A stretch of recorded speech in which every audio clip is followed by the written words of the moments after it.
Wave optics explain करती है wave nature of light को। इसमें इंक्लूड होते हैं Huygens principle, interference of light, YDSC, Young double slit experiment, diffraction and polarisation. And इन topics के बाद हम कुछ MCQs भी करेंगे जिनसे हमें हमारे सभी टॉपिक्स क्लियर हो जाएंगे। Hello everyone, myself is Madhu Sharma और now in this video we learn about the wave optics.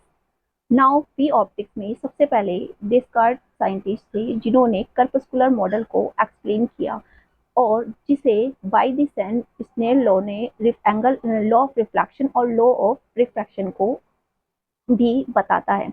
अब कर्पस्कुलर मॉडल क्या कहता है कि जब भी कभी एक लाइट एक मीडियम से दूसरी मीडियम में ट्रैवल करती है तो अगर वो बेंड हो रही है नॉर्मल की तरफ, इट मीन्स जो स्पीड ऑफ लाइट है वो सेकंड मीडियम में ज़्यादा होगी अकॉर्डिंग टू फर्स्ट मीडियम, जो कि गलत साबित हुई।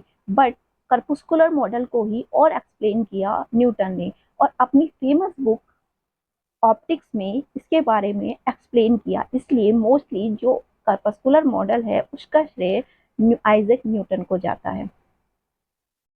डेस्कार्ट साइंटिस्ट ने ही बताया कि लाइट एक पार्टिकल नेचर को शो करती है, जिनके फेवर में आइजैक न्यूटन ने भी कहा कि लाइट पार्टिकल नेचर को शो करती है।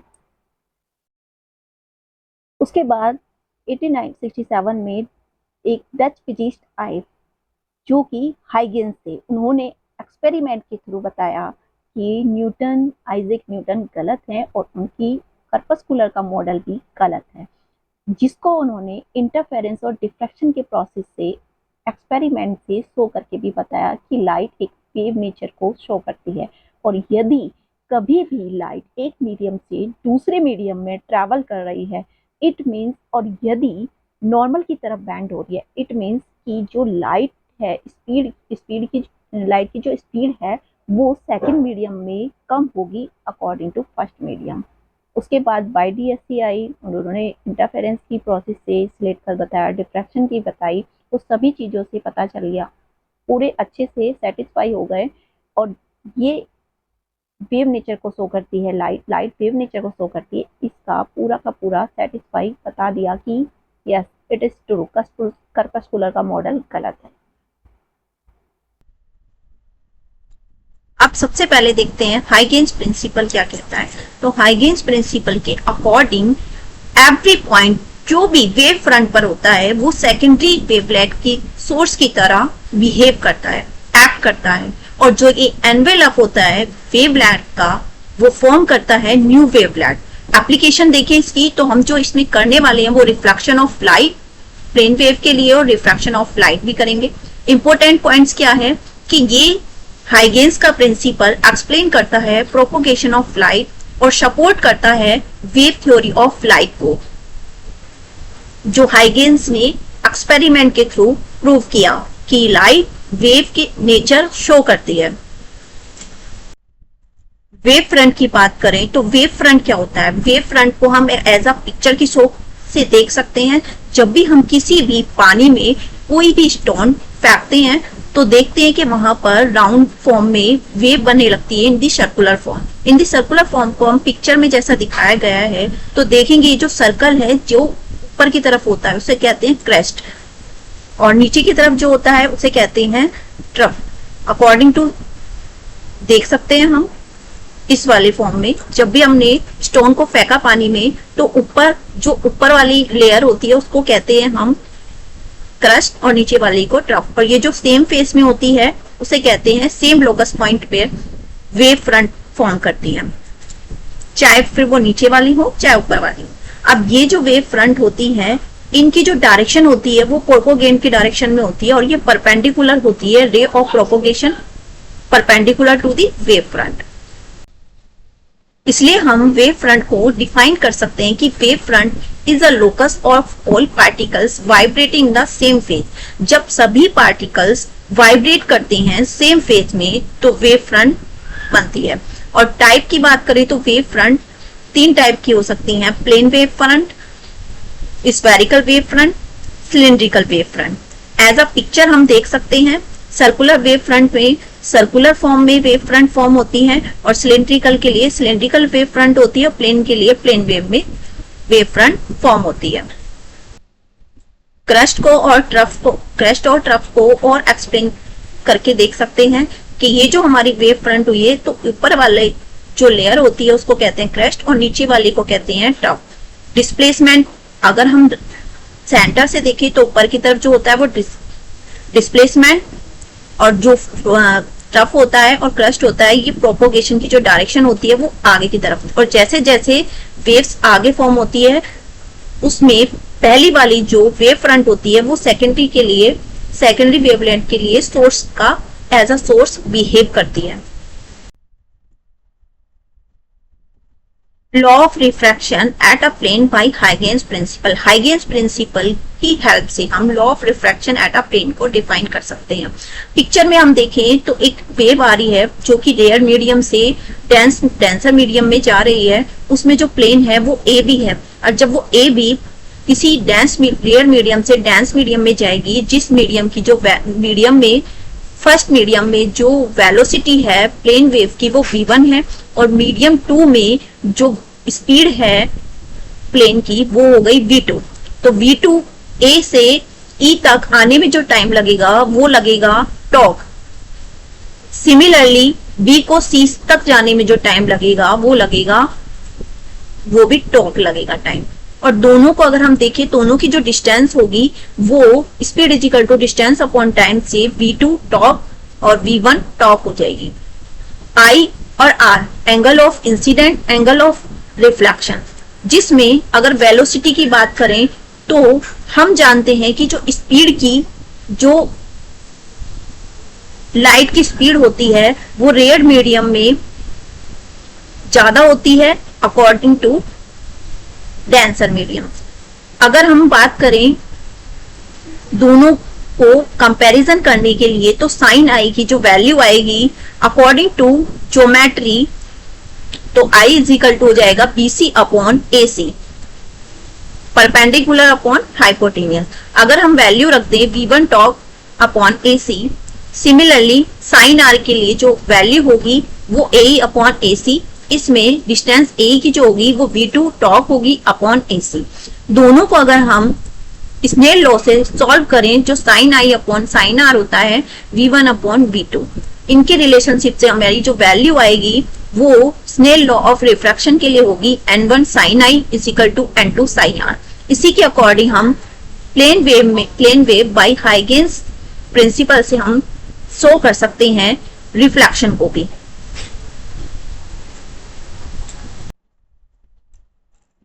Law of reflection at the plane by Huygens principle अगर हम देखें तो reflection of plane wave front at a plane surface पर, सबसे पहले एक प्लेन लेते हैं, प्लेन है ए बी, और ए बी प्लेन के लिए जो रेज हैं इंसिडेंट रेज वो हो गई AR और QC। अब क्योंकि A मिरर MN के सबसे पास है तो आफ्टर रिफ्लेक्शन भी वो बहुत जल्दी जाएगा, तो वो A रिफ्लेक्ट होने के बाद E पर पहुंच जाएगा। सिमिलरली B मिरर से दूर है A के अकॉर्डिंग, तो जब भी B रिफ्लेक्ट होगा तो रिफ्लेक्ट होने के बाद वो C पर आएगा। लेट रिफ्लेक्ट होने के कारण वो C मिरर के पास ही रहेगा, यानी कि जो इंसिडेंट प्लेन है वो AB है और आफ्टर रिफ्लेक्शन जो प्लेन है वो CE है। और रिफ्लेक्शन के बाद में जो ये राइट एंगल ट्राइंगल बने हैं उन्हीं को हम कंपैरिजन करके स्नेल लॉ से प्रूव करेंगे। अब उसके लिए सबसे पहले हमने R एंगल ले लिया क्योंकि AP को हमने नॉर्मल ऐड कर लिया। R is a reflected angle, I is the incident angle. अब क्योंकि RAP I angle of incidence है और PAE R angle of reflection है, तो जो ABC और AEC है वो कॉन्ग्रुएंट हो जाएंगे, इसीलिए एंगल ACE और BAC इक्वल टू I होगा। क्योंकि AE परपेंडिकुलर है CE एंड जो AP है वो परपेंडिकुलर है टू CE AC, इसी वजह से ACE और PAE इक्वल टू R होगा। दोनों इक्वेशन को अगर कंपैरिजन करें हम तो I is equal to R आ जाएगा, because ACE equal to R और ACE equal to R। This is the Snell law, angle I is equal to angle R। ये फर्स्ट लॉ है रिफ्लेक्शन का, जो कि फिगर से भी हम देख सकते हैं इंसिडेंट रे और रिफ्लेक्टेड रे के लिए। अब वेव फ्रंट की बात करें तो वेव फ्रंट कई टाइप की होती हैं, जैसे कि प्लेन वेव फ्रंट, प्रिज्म के लिए अलग, ट्रांसमिटेड प्लेन फ्रंट के लिए अलग और स्फेरिकल वेव फ्रंट अलग। पिक्चर से भी हम देख सकते हैं, इन सभी पिक्चर में सभी रेज आपस में सुपरइम्पोज्ड हो रही हैं और सुपरइम्पोज्ड होने के बाद में, सुपरपोज होने के बाद में ये डार्क फ्रिंजेस और ब्राइट फ्रिंजेस फॉर्म कर रही हैं। यानी कि जहां पर डिस्प्लेसमेंट ज्यादा होगा वहां पर डार्क फ्रिंजेस बनेगी और जहां पर डिस्प्लेसमेंट कम होगा वहां पर ब्राइट फ्रिंजेस बनेगी। यंग डबल स्लिट एक्सपेरिमेंट से हम इंटरफेरेंस को और अच्छे से समझ सकते हैं। कंस्ट्रक्शन करने के लिए हमने दो कोहेरेंट स्लिट S1 और S2 ली और मोनोक्रोमेटिक लाइट ली। स्क्रीन डिस्प्लेसमेंट जिनका D है, यानी कि स्क्रीन को हमने जो डिस्प्ले स्क्रीन की जो प्लेस किया है उसकी जो डिस्टेंस है वो D है ऑप्टिकल स्क्रीन से। और अगर हम ऑब्जर्व करेंगे तो हमें ब्राइट और डार्क फ्रिंजेस ऑब्टेन होती है। और ये जो फ्रिंजेस की जो आपस में डिस्टेंस होती है, फ्रिंज विड्थ होती है, फ्रिंज विड्थ जो होती है वो होती है beta is equal to lambda D by D, जहां पर beta is equal to fringe width है और लैम्डा वेवलेंथ है और D डिस्टेंस है स्लिट के और स्क्रीन के बीच की डिस्टेंस का, और D डिस्टेंस है दोनों स्लिट के बीच की डिस्टेंस है। मोनोक्रोमेटिक और पॉलीक्रोमेटिक को हम पिक्चर से देख सकते हैं। जो लेजर लाइट है वो उसमें केवल मोनोक्रोमेटिक लाइट होती है क्योंकि वो सेम वेवलेंथ और सेम फ्रीक्वेंसी की होती है, उसमें कोई भी और कलर नहीं होता और ये कोहेरेंट होती है। जबकि बात करें नॉन लेजर लाइट, जैसे कि हमारी सनलाइट है, वो भी पॉलीक्रोमेटिक लाइट है क्योंकि उसमें 7 कलर इन्वॉल्व है और वो व्हाइट लाइट है और उसको हम उन कलर को हम प्रिज्म की हेल्प से देख भी सकते हैं। इसलिए इसमें बहुत सारी फ्रीक्वेंसी की वेवलेंथ है, इसलिए इसको कोहेरेंट नहीं कहेंगे, इसको इनकोहेरेंट कहेंगे। और कोहेरेंट हमेशा कॉलिमेटेड होती है, जबकि जो नॉन लेजर लाइट है जो कि हमारी इनकोहेरेंट है, जो हमारी सनलाइट की लाइट है, वो हमेशा डाइवर्जेंट हो जाती है, सभी डायरेक्शन में फैल जाती है, जबकि कोहेरेंट सीधी लाइन में प्रोपोगेट करती है। इसलिए कभी भी हम इंटरफेरेंस को, डिफ्रैक्शन को एक्सप्लेन करेंगे, समझेंगे, एक्सपेरिमेंट करेंगे तो हमेशा हम लेजर लाइट यूज करेंगे, क्योंकि लेजर लाइट मोनोक्रोमेटिक लाइट है, कोहेरेंट है और ये डाइवर्जेंस नहीं होती, बल्कि ये कन्वर्ज रहती है, सीधी लाइन में चलती है बहुत दूर तक। पहले केवल रेड लाइट की लेजर लाइट आती थी, बट इन मार्केट अब सभी कलर की वेव लेजर लाइट अवेलेबल है और हम मोनोक्रोमेटिक लाइट को डिफरेंट कलर में यूज कर सकते हैं। जब भी हम किसी भी प्रिज्म से नेचुरल लाइट, जो सन की लाइट है, उस पर लाइट को इंसिडेंट कराते हैं तो उसमें मल्टीपल वेवलेंथ के कलर हमें शो होते हैं। बट अगर हम लेजर लाइट को एक प्रिज्म पर इंसिडेंट कराते हैं तो हमें केवल एक सिंगल वेवलेंथ कंपोज्ड होती हुई दिखाई देती है, जैसे कि लेजर लाइट। इसी से हम मोनोक्रोमेटिसिटी को जान सकते हैं। इंपॉर्टेंट पॉइंट क्या है इंटरफेरेंस के लिए, जो कि YDSC है। YDSC से अकॉर्डिंग हम कह सकते हैं, जब भी हम दो कोहेरेंट सोर्सेस लेते हैं, पॉइंट में स्लिट के बीच का डिफरेंस लेते हैं, जो कि फॉर्मूला है B is equal to D lambda upon D।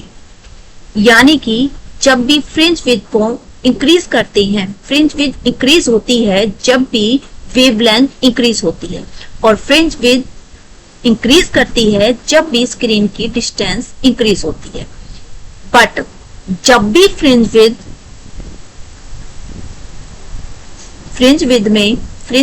Decrease होती है जब स्लिट सेपरेशन को इंक्रीज किया जाए।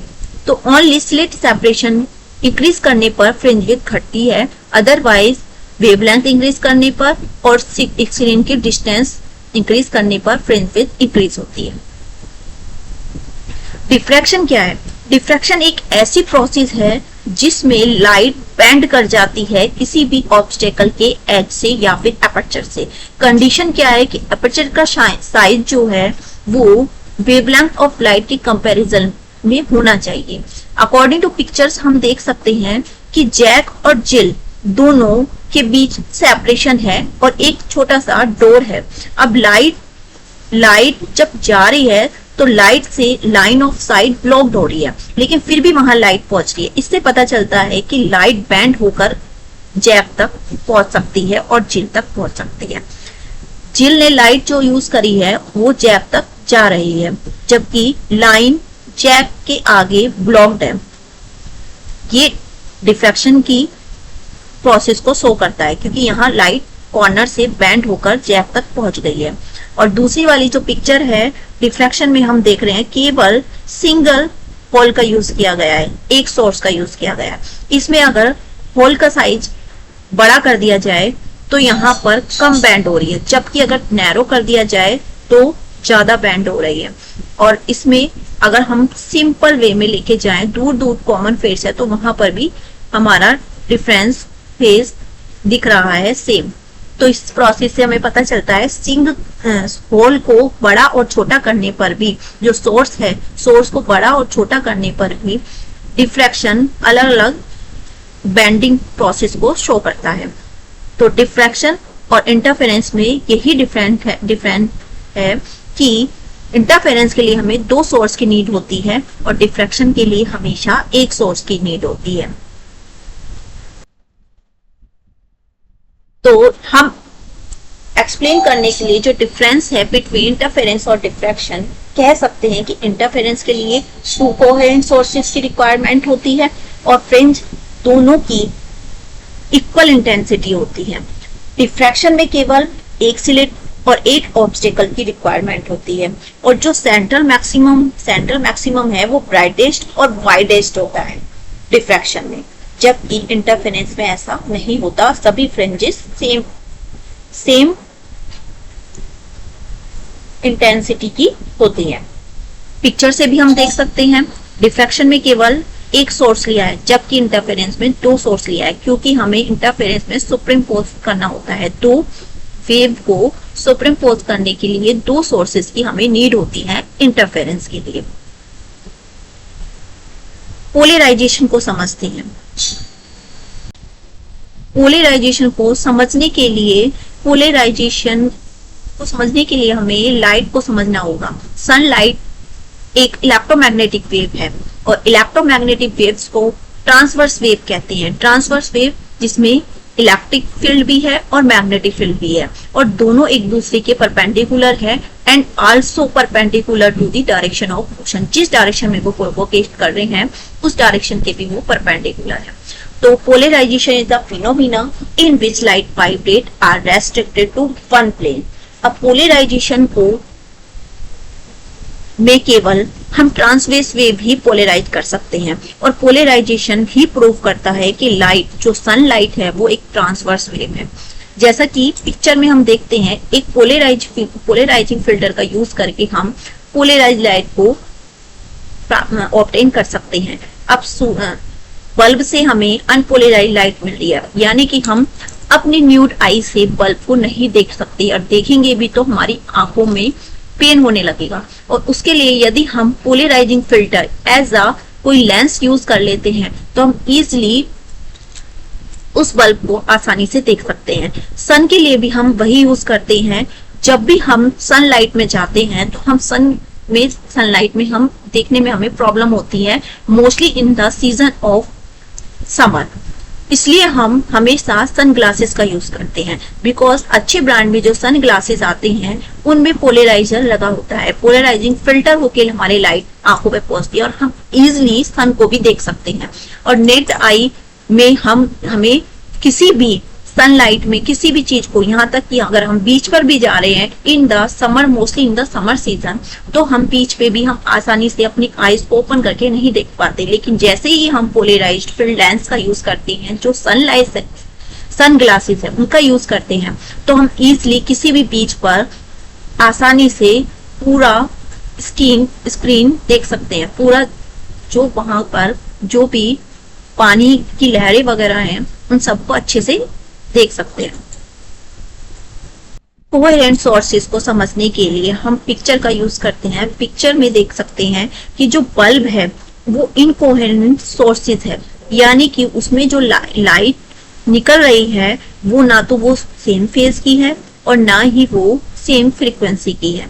जो कांस्टेंट फेज डिफरेंस है वो केवल और केवल कोहेरेंट सोर्सेज में देख सकते हैं। इसीलिए बल्ब को देखने के लिए यदि हमने किसी पिन होल अपर्चर या अपर्चर लगाकर वेवलेंथ फिल्टर का यूज कर लिया, यानी कि पोलराइज्ड फिल्टर का यूज कर लिया, तो उसको हम कोहेरेंट बना सकते हैं। इसलिए टू सोर्सेज को हम कोहेरेंट कहते हैं यदि वे प्रोड्यूस करती हैं लाइट जिसमें सेम फ्रीक्वेंसी हो और कांस्टेंट फेज डिफरेंस हो।